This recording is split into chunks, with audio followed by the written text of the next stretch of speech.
അത്രയ്ക്കും മനോഹരമായ കാഴ്ചയായിരുന്നു അവിടെ നിന്നുള്ളത്. മൊത്തം പച്ചപ്പിൽ നിറഞ്ഞ ആ ഒരു കാഴ്ച കാണാൻ പ്രത്യേക ഒരു ഭംഗിയായിരുന്നു.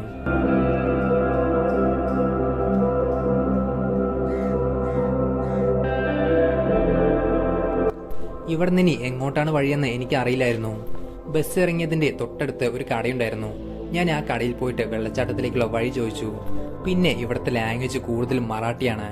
കുറച്ചു പേർക്ക് മാത്രമേ ഹിന്ദി അറിയൂ. പക്ഷേ ഭാഗ്യത്തിന് പുള്ളിക്കാരൻ പറഞ്ഞത് എനിക്ക് മനസ്സിലായി. അങ്ങനെ വെള്ളച്ചാട്ടം ലക്ഷ്യമാക്കി ഞാൻ മുന്നോട്ട് നടന്നു. ഇവിടെ നിന്നുള്ള കാഴ്ചകളെക്കുറിച്ച് എത്ര വർണ്ണിച്ചാലും മതിയാവില്ല. കാരണം അത്രയും മനോഹരമാണ് ഇവിടെ നിന്നുള്ള കാഴ്ച കാണാൻ.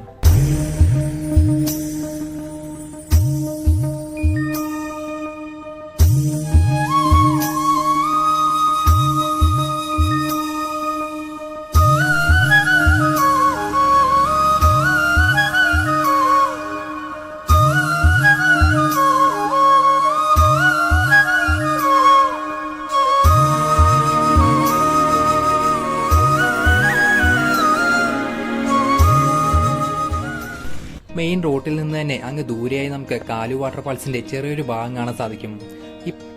പിന്നെ മഴക്കാലമായതുകൊണ്ട് ഇപ്പൊ അത്യാവശ്യം നല്ല വെള്ളമുണ്ട്. അങ്ങനെ ബസ് ഇറങ്ങി മെയിൻ റോഡിലൂടെ 300 മീറ്ററോളം ഫ്രണ്ടിലോട്ട് നടന്നാൽ നമുക്ക് ലെഫ്റ്റ് സൈഡായിട്ട് ഇതേപോലെ ഒരു ആർച്ച് കാണാൻ സാധിക്കും. അതിലൂടെയാണ് നമുക്ക് വെള്ളച്ചാട്ടത്തിലേക്ക് പോവേണ്ടത്. ഈ കാണുന്ന മെയിൻ റോഡിലൂടെ നേരെ പോയാൽ നമുക്ക് മാർഷിസ് ഘട്ടിലേക്ക് എത്താം. നമുക്കിനി ഇവിടുന്ന് ഈ കാണുന്ന വഴിയിലൂടെ ഏകദേശം 5-6 കിലോമീറ്റർ നടന്നു വേണം വെള്ളച്ചാട്ടത്തിലേക്ക് എത്താൻ. ഇവിടുന്ന് 3 കിലോമീറ്ററോളം വണ്ടികൾ പോകും. പിന്നീട് അങ്ങോട്ട് എന്തായാലും നടക്കേണ്ടി വരും. ഞാൻ പോയത് വർക്കിംഗ് ഡേയ്സിലായതുകൊണ്ട് ഇവിടെ അധികം ആൾക്കാരൊന്നും ഉണ്ടായിരുന്നില്ല. ശനിയും ഞായറും അതേപോലെ ഹോളിഡേയ്സിലും ഇങ്ങോട്ടേക്ക് അത്യാവശ്യം നല്ല തിരക്കുണ്ടാവും. ആ സമയത്ത് ഇങ്ങോട്ടേക്ക് ഒരുപാട് പാക്കേജുകൾ ഉണ്ടാവും.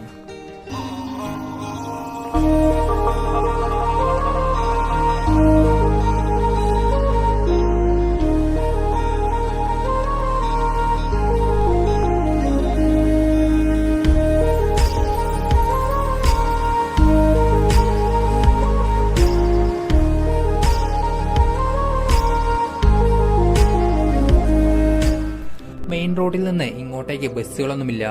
പിന്നെ വേറൊരു ഓപ്ഷൻ എന്ന് പറയുന്നത് ഇവിടുത്തെ വില്ലേജിൽ ഒരുപാട് ലോക്കൽ ഗൈഡുകൾ ഉണ്ടാവും. അവരെ കോൺടാക്ട് ചെയ്താൽ നമ്മളിറങ്ങിയ ബസ് സ്റ്റോപ്പിൽ വന്ന് അവർ നമ്മളെ പിക്ക് ചെയ്ത് സേഫായി വെള്ളച്ചാട്ടം കാണിച്ച് തിരിച്ച് അതേ ബസ് സ്റ്റോപ്പിൽ തന്നെ കൊണ്ടുവിടും. അതിനൊരാൾക്ക് 700 രൂപ വെച്ച് കൊടുക്കേണ്ടി വരും. പിന്നെ പോകുന്ന വഴിക്ക് ഇതേപോലെ ചെറിയ ചെറിയ ഒരുപാട് കടകളുണ്ട്. പക്ഷേ വർക്കിംഗ് ഡേ ആയതുകൊണ്ട് അതൊന്നും ഓപ്പൺ ആയിരുന്നില്ല. വീക്കെൻഡുകളിലും അതേപോലെ ഹോളിഡേയ്സിലും മാത്രമാണ് ഇവിടെയുള്ള കടകളൊക്കെ ഓപ്പൺ ചെയ്യുകയുള്ളൂ. അതുകൊണ്ട് വർക്കിംഗ് ഡേയ്സിൽ ഇങ്ങോട്ടേക്ക് വരാൻ ഉദ്ദേശിക്കുന്നവർ കല്യാണമെന്നോ അല്ലെങ്കിൽ നമ്മുടെ ബസ് ബ്രേക്കിനായി നിർത്തി അവിടുന്നോ നമുക്ക് വേണ്ട സാധനങ്ങൾ മേടിച്ചിട്ട് വരണം.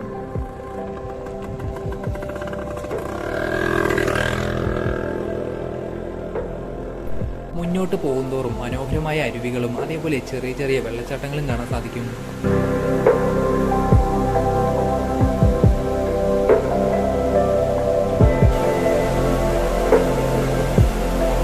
മഹാരാഷ്ട്രയിൽ മനോഹരമായ ഒരുപാട് വെള്ളച്ചാട്ടങ്ങളും അതേപോലെ ധാരാളം ഫോർട്ടുകളുമുണ്ട്.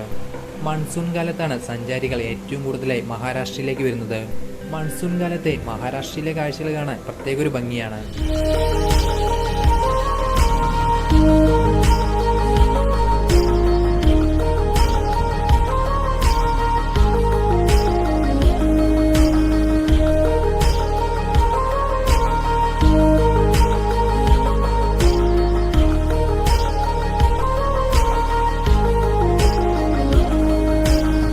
അങ്ങനെ കുറച്ചു ദൂരം മുന്നോട്ട് വരുമ്പോൾ നമുക്ക് വീടുകളൊക്കെ കാണാൻ സാധിക്കും. ബസ് ഇറങ്ങി അവിടെ നിന്ന് ഏകദേശം 2 കിലോമീറ്ററോളം വീടുകളൊന്നും ഉണ്ടായിരുന്നില്ല. भैया वाटरफॉल कितने किलोमीटर है? 3 किलोमीटर. हाँ ओके ओके. हाँ हाँ ओके भाई. हाँ हाँ हाँ ഓക്കെ. ഇവിടുന്ന് ഇനിയും 3 കിലോമീറ്ററോളം നമുക്ക് നടക്കാനുണ്ട്. മുന്നോട്ട് പോകുന്തോറും സഹ്യാദ്രി മലനിരകളുടെ മനോഹരമായ കാഴ്ചകൾ കാണാൻ സാധിക്കും.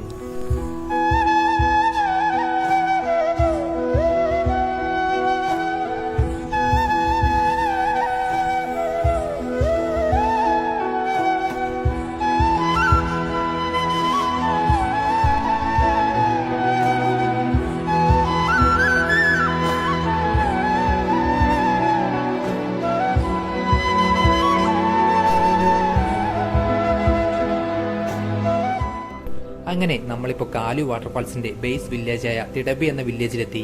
ഇവിടുന്ന് റൈറ്റ് സൈഡിലൂടെയാണ് വെള്ളച്ചാട്ടത്തിലേക്ക് പോകേണ്ടത്. നമുക്ക് വേണമെങ്കിൽ ഇവിടുന്ന് ലോക്കൽ ഗൈഡുകളെ കിട്ടും. പക്ഷേ ഞാൻ എന്തായാലും ഒറ്റയ്ക്ക് പോകാൻ തീരുമാനിച്ചു. ഈ ബേസ് വില്ലേജിൽ നമുക്ക് സ്റ്റേ ചെയ്യാനുള്ള ഓപ്ഷൻസ് ഒക്കെ ഉണ്ട്. അതിന്റെ ഡീറ്റെയിൽസ് വീഡിയോയുടെ ഡിസ്ക്രിപ്ഷനിൽ കൊടുക്കാം. നമുക്കിവിടെ 1-2 ദിവസം സ്റ്റേ ചെയ്ത് കാണാനുള്ള കാഴ്ചകളൊക്കെ ഒരുപാടുണ്ട്.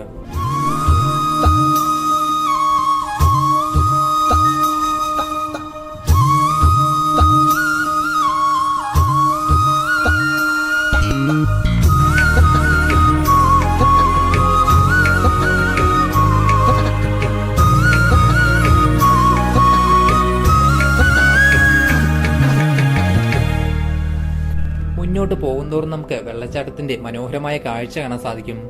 മഹാരാഷ്ട്രയിലെ തന്നെ ഏറ്റവും അപകടം പിടിച്ച വെള്ളച്ചാട്ടമാണിത്. 1.5 മാസം മുന്നിവിടെ വെള്ളത്തിൽപ്പെട്ട് ഒരാൾ മരണപ്പെട്ടിരുന്നു. അതിനുശേഷം ഇങ്ങോട്ടേക്കുള്ള എൻട്രി ക്ലോസ് ചെയ്തു. പിന്നീട് വെള്ളം കുറഞ്ഞതിന് ശേഷമാണ് ഇങ്ങോട്ടേക്കുള്ള എൻട്രി വീണ്ടും ഓപ്പൺ ചെയ്തത്. അതുകൊണ്ട് നല്ല മഴയുള്ള സമയത്തൊന്നും ഇങ്ങോട്ടേക്ക് വരാതിരിക്കാൻ ശ്രമിക്കുക. ഇങ്ങോട്ടേക്ക് വരാൻ പറ്റിയ ബെസ്റ്റ് ടൈം സെപ്റ്റംബർ ഒക്ടോബർ മാസങ്ങളിലാണ്.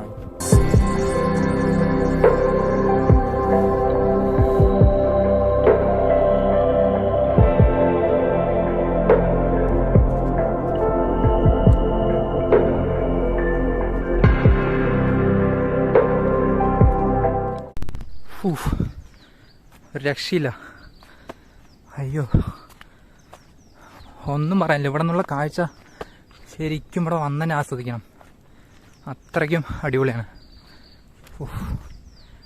ഇവിടെ വേറെ ആരുമില്ല, ഞാൻ മാത്രമേ ഉള്ളൂ.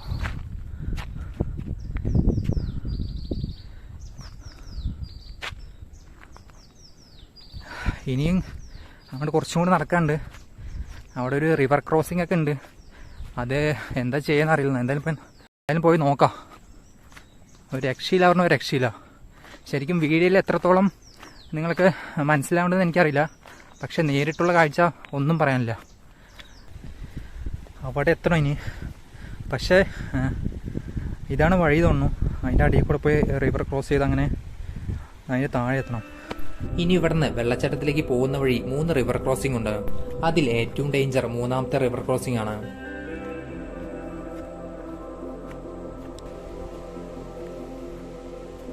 അങ്ങനെ നമ്മളിപ്പോൾ ആദ്യത്തെ റിവർ ക്രോസിംഗ് എത്തി.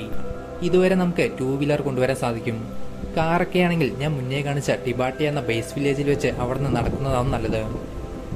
ഇവിടെ ഇപ്പോൾ വെള്ളം കുറവായതുകൊണ്ട് റിസ്ക് ഇല്ലാതെ ക്രോസ് ചെയ്യാൻ സാധിക്കും.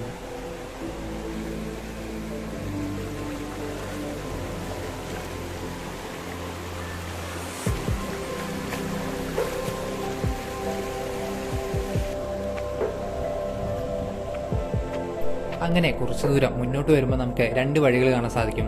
ഇവിടുന്ന് റൈറ്റിലേക്കാണ് നമുക്ക് പോവേണ്ടത്. വെള്ളച്ചാട്ടത്തിലേക്ക് പോകുന്ന വഴി ഒരുപാട് ചെറിയ ചെറിയ കടകളുണ്ട്. പക്ഷെ അതൊന്നും ഞാൻ പോയ ദിവസം ഓപ്പൺ ആയിരുന്നില്ല. മഹാരാഷ്ട്രയിലെ മനോഹരമായ കുംബെ വാട്ടർഫാൾസിലേക്കും അതേപോലെ ജ്ഞാനമിച്ചി വാട്ടർഫാൾസിലേക്കും പോയ വീഡിയോ നമ്മുടെ ചാനലിൽ അപ്ലോഡ് ചെയ്തിട്ടുണ്ട്. അതിന്റെ ലിങ്ക് വീഡിയോയുടെ ഡിസ്ക്രിപ്ഷനിൽ കൊടുക്കാം.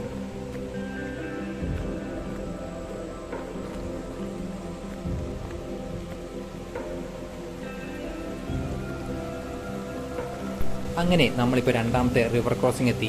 ഇവിടെ അത്യാവശ്യം വെള്ളമുണ്ടായിരുന്നെങ്കിലും പക്ഷേ ക്രോസ് ചെയ്യാൻ അത്ര വലിയ റിസ്ക് ഉണ്ടായിരുന്നില്ല. മഴക്കാലത്ത് ഇവിടെ അത്യാവശ്യം നല്ല രീതിയിൽ വെള്ളമുണ്ടാവും. ആ സമയത്ത് റോപ്പ് ഉപയോഗിച്ചാണ് ആളുകളെ ക്രോസ് ചെയ്യിപ്പിക്കുന്നത്. ഈ ട്രക്കിങ്ങിലെ ഏറ്റവും ഡേഞ്ചർ ആയിട്ടുള്ളത് 3ാമത്തെ റിവർ ക്രോസിംഗ് ആണ്. कितना किलोमीटर? വാട്ടർ നോർമൽ ലെവൽ ഒരു ജാസ്തി നോർമൽ ലെവൽ ക്രോസ്. എന്തായാലും വഴി തെറ്റിയിട്ടില്ല. ഇവിടുത്തെ താഴത്തെ വില്ലേജത്തെ 2 പേരെ കണ്ടിട്ടുണ്ടായിരുന്നു. അപ്പോൾ അവർ വഴി തന്നെയാണ് പറഞ്ഞു. ഇനി 1 കിലോമീറ്റർ ഉണ്ട്. വെള്ളം ഇപ്പോൾ നോർമൽ ലെവലാണ് പറഞ്ഞു.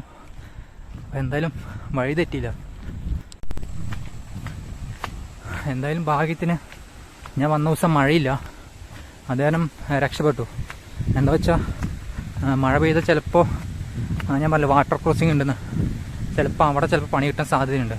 ഇന്നിപ്പോൾ വർക്കിംഗ് ഡേയ്സ് അല്ലാത്തതുകൊണ്ട് വർക്കിംഗ് ഡേയ്സ് ആയതുകൊണ്ട് ഇവിടെ ഗൈഡുകളോ അങ്ങനെ പാക്കേജുകളൊന്നും ഉണ്ടാവില്ല. അത് കാരണം നമുക്ക് ഹെൽപ്പ് ചെയ്യാൻ ആരും ഉണ്ടാവില്ല. അല്ല സൺഡേയോ ഹോളിഡേയ്സൊക്കെ ആണെങ്കിൽ ഇവിടെ ഗൈഡുകളും അതേപോലെ പാക്കേജുകളൊക്കെ ഉണ്ടാവും. അപ്പോൾ റിവർ ക്രോസ് ചെയ്യാനൊക്കെ അവർ ഹെൽപ്പ് ചെയ്യും. ഇപ്പം എന്തായാലും ആരും ഉണ്ടാവില്ല എന്നാണ് വിചാരിക്കുന്നത്. എന്തായാലും പോയി നോക്കാം. അങ്ങനെ നമ്മളൊരു 85% അടുത്തെത്തി. അവിടെ കാണുന്നുണ്ട് വെള്ളച്ചാട്ടം. ഇനി ഒരു 15% കൂടി നടക്കാനുണ്ട്. ഒരു രക്ഷയില്ല. ഏറ്റവും ഡേഞ്ചർ ഇനിയുള്ള റിവർ ക്രോസിംഗ് ആണ്. ശരിക്കും ഇതിൻ്റെ ഇപ്പം നമ്മളിപ്പോൾ പോണത് താഴെയുള്ള വ്യൂ പോയിന്റിലേക്കാണ്. ശരിക്കും ഇതിൻ്റെ ടോപ്പിലൊരു വ്യൂ പോയിന്റ് ഉണ്ട്. അതായത് ആ ഫസ്റ്റ് കാണുന്ന ആ ലെയർ, ഫസ്റ്റത്തെ ലെയർ വാട്ടർഫോളിൽ ഒരു രക്ഷയില്ല, ഒന്നും പറയാനില്ല. ഓഹ്, ഇതാണ് ലെഫ്റ്റ് സൈഡ് കാണുന്നതാണ് ശരിക്കും നമ്മുടെ വെള്ളച്ചാട്ടം. പക്ഷേ റൈറ്റ് സൈഡ് വേറൊരു വെള്ളച്ചാട്ടമുണ്ട്. അതൊരിക്കലും പ്രതീക്ഷിച്ചില്ല. അതും അടിപൊളി വെള്ളച്ചാട്ടം. ഓഫ് മോനെ, ശരിക്കും ഇതിന് ടോപ്പിലൊരു വ്യൂ പോയിന്റ് ഉണ്ട്. അതായത് ഫസ്റ്റ് കാണുന്ന ആ ഫസ്റ്റത്തെ വെള്ളച്ചാട്ടം കാണാൻ, ഫസ്റ്റത്തെ ലെയർ. അത് ശരിക്കും എങ്ങനെ പോകാമെന്നറിയില്ല.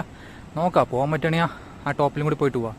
അങ്ങനെ കുറച്ചു ദൂരം കൂടി മുന്നോട്ട് വരുമ്പോൾ നമുക്ക് വെള്ളച്ചാട്ടത്തിന്റെ മനോഹരമായ കാഴ്ച കാണാൻ സാധിക്കും.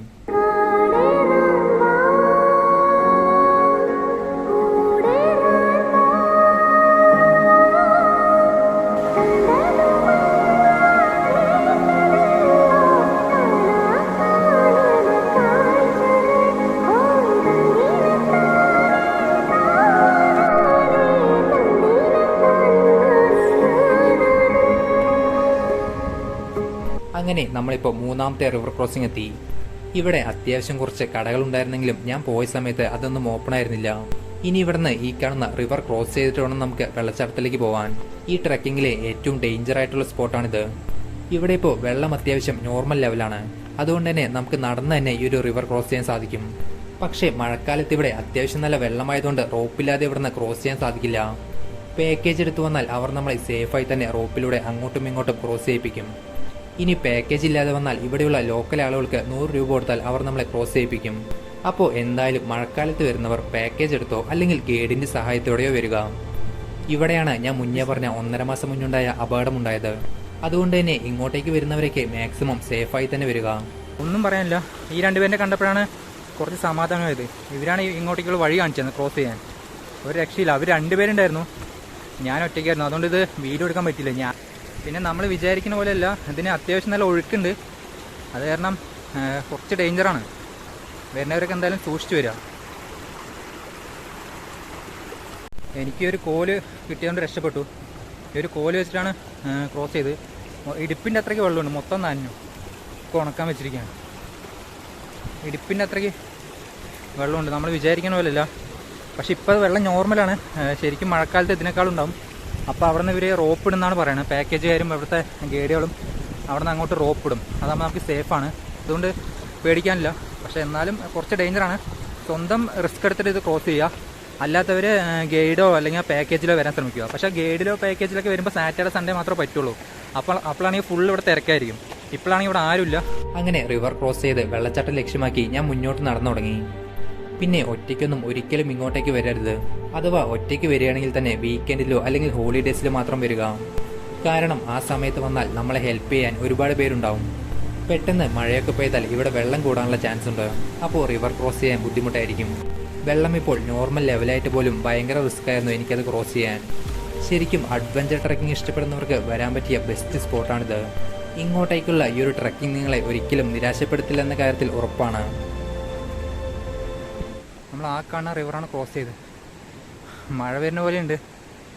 ഇനി പോകുമ്പോൾ എന്താണെന്ന് അറിയില്ല.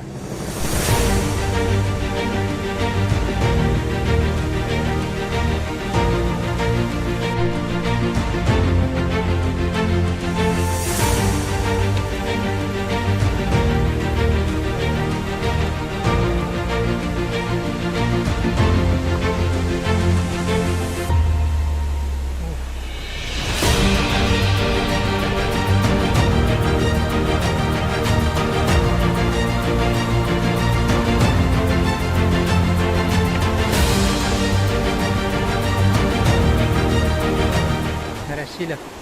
അവിടെ നിന്ന് വന്ന് ആ സൈഡിൽ കൂടെ പോയി, പക്ഷെ അതിൽ കൂടെ കടക്കാൻ പറ്റില്ല. അവിടെ നല്ല വെള്ളമുണ്ട്. അപ്പോൾ ഈ സൈഡിൽ കൂടെ ഒരു വഴിയുണ്ട്. അപ്പോൾ അതിൽ കൂടെ വലിഞ്ഞ് കയറി ഇനി ഇതിലൂടെ പോകാം.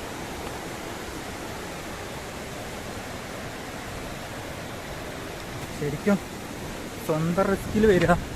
ശരിക്കും ഒറ്റയ്ക്ക് വരാത്താണ് നല്ലത്. ഞാൻ പിന്നെ ഇത്രയും റിസ്ക് പ്രതീക്ഷിച്ചില്ല. ഒരു രക്ഷയിൽ വിചാരിക്കുന്ന പോലെ അല്ല. ഒറ്റയ്ക്ക് വന്ന ശരിക്കും റിസ്ക്കാണ്.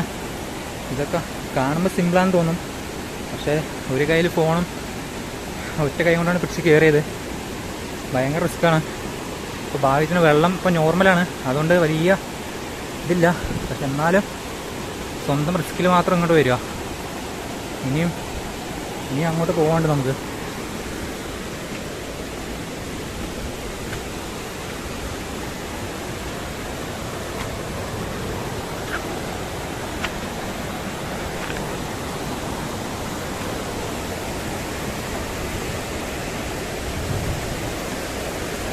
ഇതാണ് വഴിയെന്നൊന്നും എനിക്കറിയില്ല, എന്തായാലും കണ്ട. പക്ഷേ ഈ ഒരു കാഴ്ച കാണുമ്പോൾ,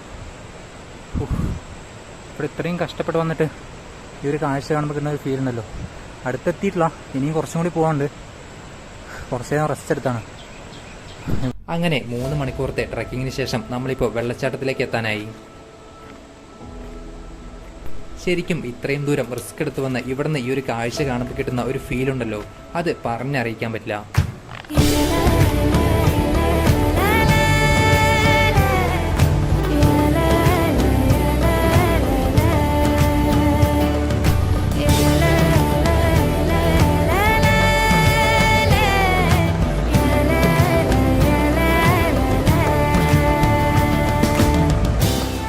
മാൾഷേജ്ഘട്ടിലെ ഏറ്റവും ഉയരം കൂടിയ വെള്ളച്ചാട്ടമാണിത്.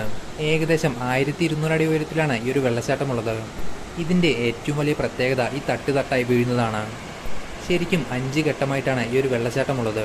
പക്ഷേ 5 ഘട്ടവും നമുക്ക് ഒരേ സമയം കാണാൻ കഴിയില്ല.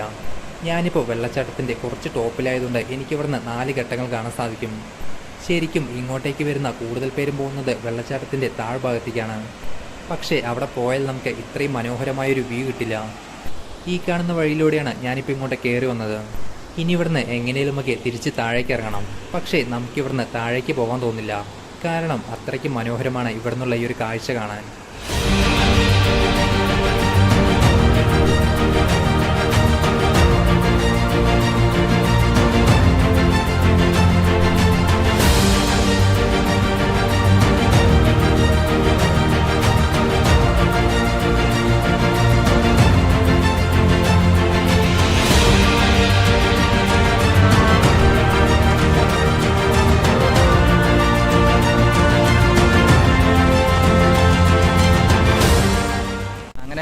ഒരു വിധത്തിൽ നമ്മൾ അവിടെ നിന്ന് ഇറങ്ങി എങ്ങനെയൊക്കെ താഴെ എത്തിയപ്പോൾ ഇവിടെ കുറച്ച് ഫ്രണ്ട്സിനെ കിട്ടി. കല്യാണം എന്ന് വന്നതാണ് ഇവർ ബിസ്ക്കറ്റും ഇതൊക്കെ തന്നെ ഹെൽപ്പ് ചെയ്തു. ഭയ്യ आपका नाम? मेरा नाम संदेश है. संदेश. I am from Kalyan. Okay. भाई बहुत हार्ड है, भाई को सब्सक्राइब करो गाइस. और भाई बहुत मतलब सही है. दौड़ा मालूम. Okay, thank you for the biscuit. ഞാൻ തിരിച്ചിറങ്ങുന്ന സമയത്ത് ഒരുപാട് പേർ വെള്ളച്ചാട്ടത്തിലേക്ക് പോകുന്നുണ്ടായിരുന്നു. ഫൈനലി നമ്മളത് കണ്ടിറങ്ങി. ഒരു രക്ഷയില്ല. തിരിച്ചു വരുമ്പോഴും ഇതിങ്ങനെ ക്രോസ് ചെയ്തിട്ടാണ് വന്നത്. ഇതാ പുള്ളിക്കാരൻ ക്രോസ് ചെയ്യണോ? ആ വഴി വന്നാൽ എളുപ്പമാണ്. എങ്ങനെയൊക്കെ വന്നു. ഞാൻ എൻ്റെ വടി ആൾക്ക് കൈമാറി. ആളുടെ കൂടെ വന്ന ടീംസ് ക്രോസ് ചെയ്യാൻ പേടിയായിട്ട് പോകണില്ല. ഞാൻ എന്തായാലും എങ്ങനെയൊക്കെ ക്രോസ് ചെയ്ത് വന്നു. ക്രോസ് ചെയ്യുന്ന വീഡിയോ എടുക്കാൻ പറ്റിയില്ല, അത്രയ്ക്കും ഡേഞ്ചറായിരുന്നത്. എന്തായാലും സ്വന്തം റിസ്കിൽ വരിക, കാരണം നല്ല ഒഴുക്കാണ് ഇവിടെ. പോയി വെച്ചാൽ നമുക്ക് അങ്ങനെ താഴേക്ക് പോകും, അത്രയ്ക്കും ഡേഞ്ചറാണ്. അപ്പോൾ സ്വന്തം റിസ്കിൽ വരിക. അതുപോലെ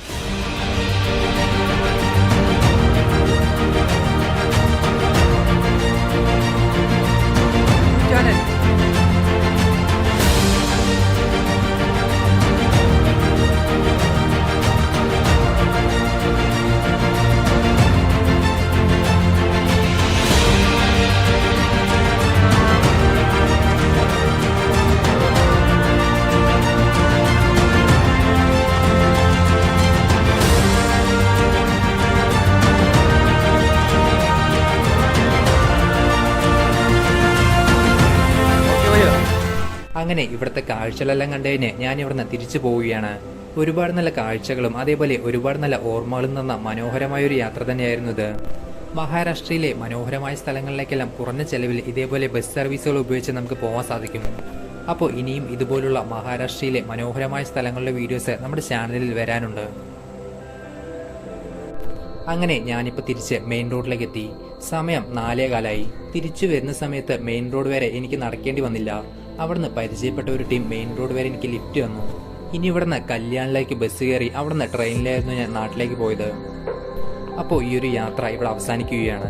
ഓരോ യാത്രയും അവസാനിക്കുമ്പോൾ ബാക്കിയാവുന്നത് കുറേ ചിത്രങ്ങളും ഓർമ്മകളും മാത്രമാണ്. കഴിഞ്ഞ എൻ്റെ വീഡിയോസ് എല്ലാം കണ്ട് എന്നെ സപ്പോർട്ട് ചെയ്ത എല്ലാവർക്കും വലിയൊരു താങ്ക്സ് ഉണ്ട്. അപ്പോൾ ഈ ഒരു യാത്രയെക്കുറിച്ച് കൂടുതൽ എന്തെങ്കിലും അറിയാനോ അല്ലെങ്കിൽ എന്തെങ്കിലും ഡൗട്ടോ കാര്യങ്ങളൊക്കെ ഉണ്ടെങ്കിൽ കമൻറ്റ് ചെയ്യുക, അല്ലെങ്കിൽ ഇൻസ്റ്റാഗ്രാമിൽ മെസ്സേജ് അയച്ചാലും മതിയാവും.